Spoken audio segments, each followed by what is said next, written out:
하나님의 말씀 에스겔 14장 6절 말씀부터 보도록 하겠습니다. 에스겔 14장 6절입니다. 그러므로 너는 이스라엘 족속에게 말하여라. 주 여호와께서 이렇게 말한다. 너희는 돌아서되 너희 우상들에게서 돌아서고 너희 모든 역겨운 것들에서 너희 얼굴을 돌려라. 이스라엘 족속이나 이스라엘에 머무는 이방인 가운데 누구든지 내게서 떠나 자기 우상들을 마음에 들여와 자기 얼굴 앞에 죄악의 기회로 삼고 또 선지자에게 나와 나에 대해 묻는 자는 나 여호와가 친히 그에게 응답하겠다.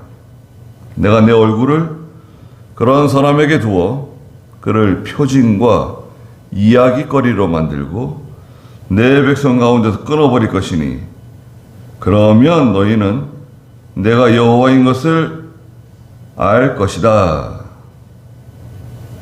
그랬습니다. 네. 이스라엘 사람들이 14장 3절에 보니까 자기 우상들을 자기 마음에 들여와 자기들의 얼굴 앞에 죄악의 기회로 삼았다. 그랬습니다. 자기 우상은 뭐라 그랬습니까?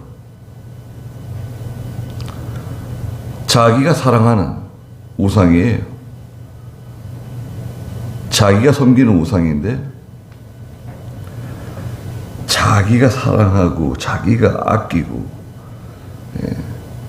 그거 없으면 못 살 것처럼 생각하는 그 대상입니다. 그게 우상이에요. 난 그거 없으면 못 산다. 그게 물질이 되었든 사람이 되었든 아들이 되었든 딸이 되었든 명예 영광이 되었든 아파트가 되었든 뭐든 자기가 하나님보다 더 사랑하는 그거 없으면 못 살 것처럼 생각하는 그 대상이 자기 우상인데 그 자기들 마음 속에 끌고 들어와 가지고 죄악의 기회를 삼는다는 거예요. 자기 우상을 제거해야 됩니다. 하나님 말고는 다른 거 섬기면 안 돼요.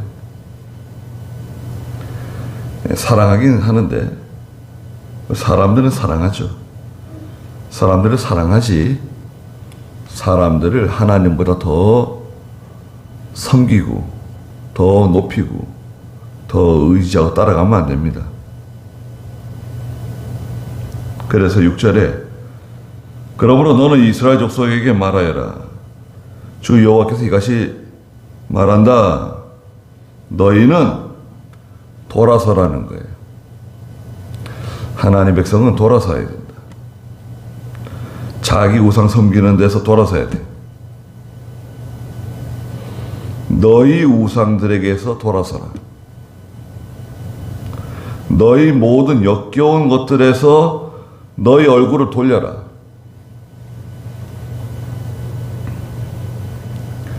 지극정성을 다해서 그걸 섬기거든요. 하나님이 주신 물질, 하나님이 주신 건강, 시간, 재산, 모든 것을 다 그거 모아가지고 그 우상을 섬기는 거예요. 거기서 돌아서야 된다. 너희 모든 그 역겨운 것들에서 너희 얼굴을 돌려야 된다. 얼굴을 돌려야 돼. 내 얼굴이 어디가 있는가? 우리 얼굴이 어디가 있는, 내 얼굴이 어디가 있는가 생각해 보세요. 항상 거기에 이제 생각하는 거 있잖아요. 내 얼굴이 하나님의 성전을 생각하고 성전만 바라보고 기도하는 모습을 늘 바라보고, 그렇다고 하면 그 사람 복 있는 사람이에요. 하나님만 늘 바라보는 사람. 7절에 이스라엘 족속이나 이스라엘에 머무는 이방인 가운데 누구든지 내게서 떠나 자기 우상들을 마음에 들여와 자기 얼굴 앞에 죄악의 기회로 삼고 또 선지자에게 나와 나에 대하여 묻는 자는 나 여호와가 친히 그에게 응답하겠다. 이스라엘 족속 있잖아요. 이스라엘 족속뿐만 아니라 이스라엘 안에 머물고 있는 이방 사람들에게 다 해당되는 거예요. 이스라엘 백성들 뿐만 아니라 그 이스라엘 땅에 머물고 있는 이방 사람들, 가나안 족속들, 또 나그네들 포함됩니다. 그래서 이스라엘 땅에 머무는 그 이방 사람들이 할지라도 누구든지 내게서 떠나 자기 우상들을 마음에 들여와 자기 얼굴 앞에 죄악의 기회로 삼게 되면 하나님이 징계하시겠다는 거예요. 끌고 들어와가지고 그 섬기는 거예요.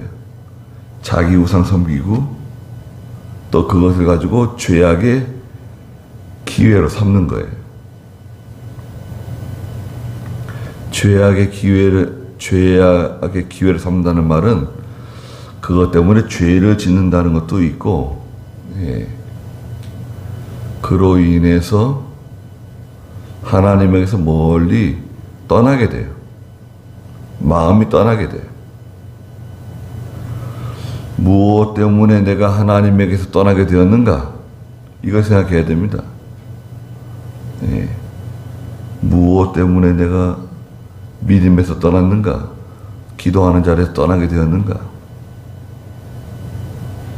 죄 짓게 만드는 그 어떤 대상, 물질, 사람, 나로 하나님을 떠나게 만드는, 하나님을 멀어지게 만드는, 죄 짓게 만드는 그 대상, 그걸 제거해야 돼요. 또 선지자에게 와가지고요, 하나님에 대해서 알려주십시오. 하나님의 뜻을 가르쳐 주십시오. 하나님께서 원하시는 것을 제게 알려주십시오. 그건 좋은 건가요?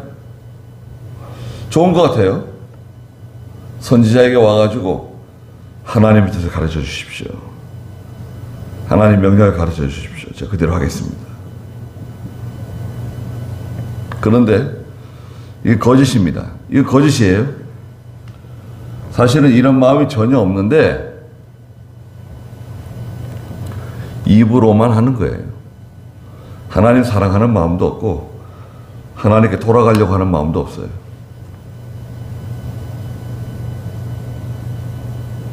8절에 내가 내 얼굴을 그런 사람에게 두어, 하나님 얼굴을 보여주신다는 거예요. 그를 표징과 이야기거리로 만들고 내 백성 가운데서 그 사람을 끊어버릴 것이다. 마음은 이미 자기 우상에게 갔어요. 마음은 이미 하나님 떠났어요. 마음은 여기 없어요. 하나님의 성전에 있는 것도 아니고 하나님을 사랑하는 마음도 없고 이스라엘을 위하는 마음도 없고 없어요. 다 세상적이고 세속적이에요. 어떻게 하면 돈을 많이 벌고 어떻게 하면 이윤을 창출하고 어떻게 하면 빨리 그 건물을 팔아가지고 이익을 남길까. 그런 마음뿐이에요. 하나님께서 내게 복을 많이 주셔가지고, 예? 하나님께서 내게 복을 많이 주시고, 우리 자녀들에게 하나님 복을 많이 주셔가지고, 다 복 받고 잘 되게 해주십시오. 그건 좋아해요. 그러나, 하나님 명령 순종하는 건 없어요. 그러니까, 하나님께서 그 사람을 징계해가지고 사람들에게 본보기로 삼는다는 거예요. 본보기. 표징과 이야기거리. 사람들이 그 사람에 대해서 수근수근 이야기한다는 거예요. 아, 그렇게 됐대. 아, 글쎄, 그런 일이 사고가 생겼대. 아, 그렇다네. 응? 사람들끼리 모여가지고 수근수근 내는 겁니다. 아니, 하나님 도와주신 줄 알았더니, 아니, 왜 망했대?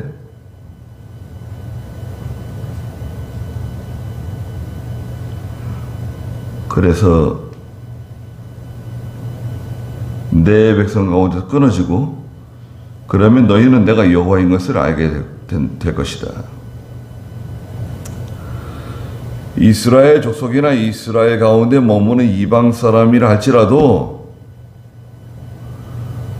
누구든지 내게서 떠나가지고 하나님 떠났잖아요.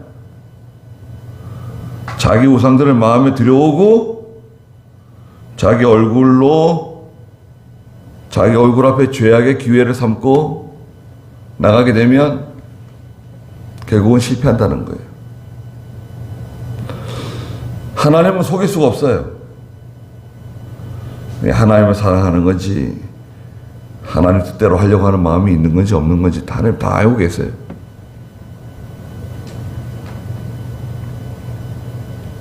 (8절에) 내가 내 얼굴을 그런 사람에게 두어 그를 표징과 이야기거리로 만들고 내 백성 가운데서 끊어버릴 것이니 그러면 너희는 내가 여호와인 것을 알 것이다.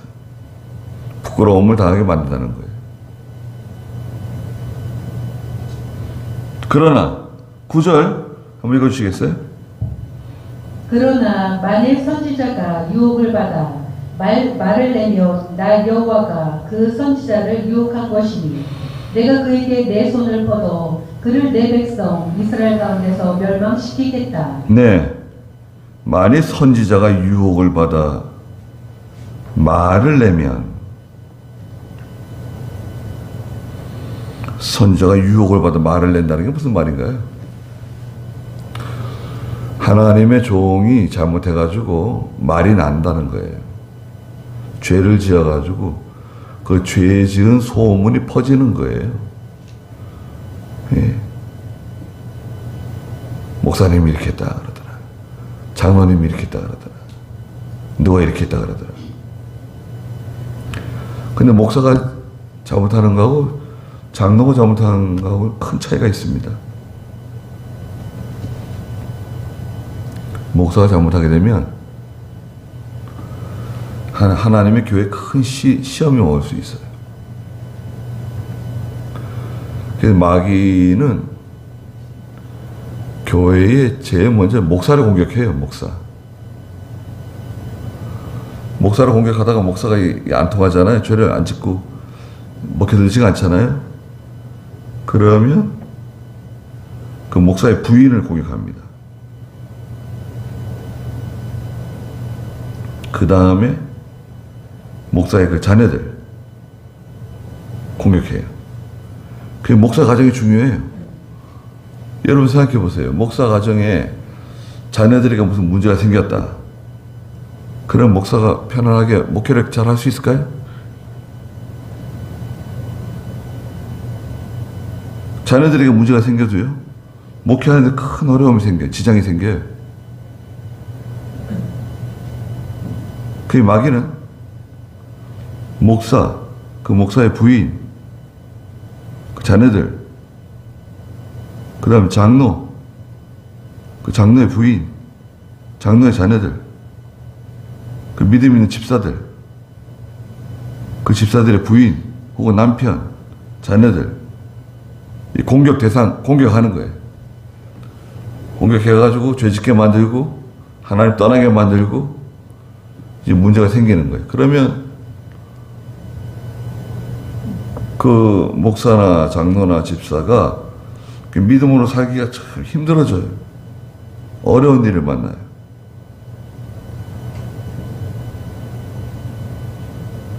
그리고 내가 그에게 내 손을 뻗어 그를 내 백성 이스라엘 가운데서 멸망시키겠다. 선지가 죄 지으면요. 하나님의 종이 죄 지으면 하나님께서 징계하신다는 거예요. 직접 징계하신다는 거예요. 그래서 이제 목사가 잘못하는 경우가 있는데요. 특별히 진리 문제가 아니면 내버려 두세요. 내버려 두는 게 좋아요. 내버려 두면 목사는 하나님이 징계하세요. 하나님이 정리하세요. 그냥 쉽죠? 예? 근데 목사를 내가 달려들어가지고 내가 그 목사하고 싸워서 이겨야 되겠다. 저 목사를 내가 쫓아내야 되겠다. 그러면 안 됩니다. 그러면 하나님이 징계하세요. 반드시 징계합니다. 저는 여러 번 봤습니다.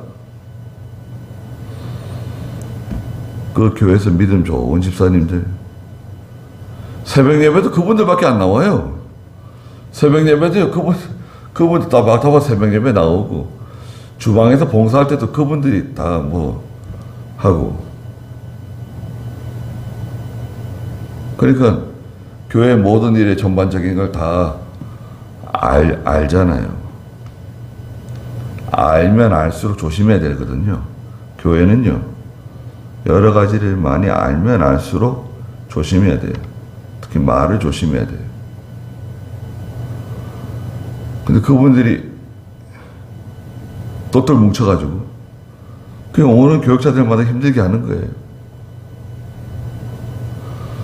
다 비참하게 돌아가셨어요. 하나님께서 기뻐하지 않으시는 걸 알 수 있습니다. 저한테 참 다 잘해주셨는데 돌아가실 때 비참하게 돌아갔어요.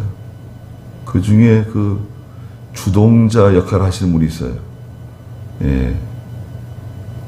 가게도 크게 하고, 예. 남편은 장로가 되고, 그런데 버스에 치여가지고 즉사했어요.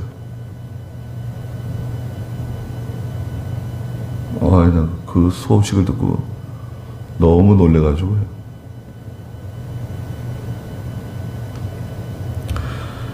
그런 일이 있더라고요. 믿음 좋은 늘 교회에서 충성하고 또 연구도 제일 많이 하죠 뭐. 근데 그 교역자들 힘들게 하는 거 보니까 야, 참 저건 아니다.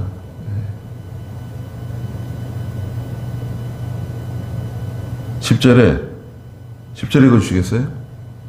그들이 모두 자기 죄악을 담당할 것이니 묻는 자의 죄악이나 선지자의 죄악이 같기 때문이다.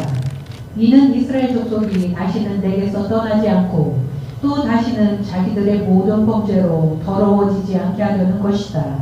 그들은 내 백성이 되고 나는 그들의 하나님이 될 것이다. 네. 10절에 그들이 모두 자기 죄악을 담당할 것이니, 그렇죠? 다 자기 죄악을 담당하는 겁니다. 전도하다 보면 우리 집사람이 예수 믿어가지고 나는 집사람하고 같이 손잡고 천당 갈 거라는 거예요. 우리 집사람이 예수 믿고 교회에서 뭐 집사, 뭐 권사하고 뭐 그런데 자기는 자동으로 그 아주머니와 함께 천당 갈 거라는 거예요. 자, 꿈 같은 얘기네요. 동화 같은 얘기네요. 그런 일은 없습니다. 예수 그리스도의 공로 외에 다른 인간의 공로로는 하나님 나라에 들어갈 수 없어요. 죄 용서 못 받아요. 딸의 손을 잡고 싶어도 잡을 수 없고, 아들의 손을 잡고 갖고 싶어도 아들 잡을 수 없어요. 예수님의 손을 붙잡아야 되는데, 그 손 붙잡는 방법이 뭔가요? 예수 믿어야 돼요. 믿는 거예요, 믿는 거. 예수 믿는 게 예수님 손 붙잡는 거예요. 그래야 11절에 있는 것처럼 이는 이스라엘 족속이 다시는 내게서 떠나지 않고 또 다시는 자기들의 모든 범죄로 더러워지지 않게 하려는 것이다. 그들은 내 백성이 되고 나는 그들의 하나님이 될 것이다. 다시는 더러워지지 않고 다시는 하나님이 날 떠나지 않고 얼마나 좋습니까?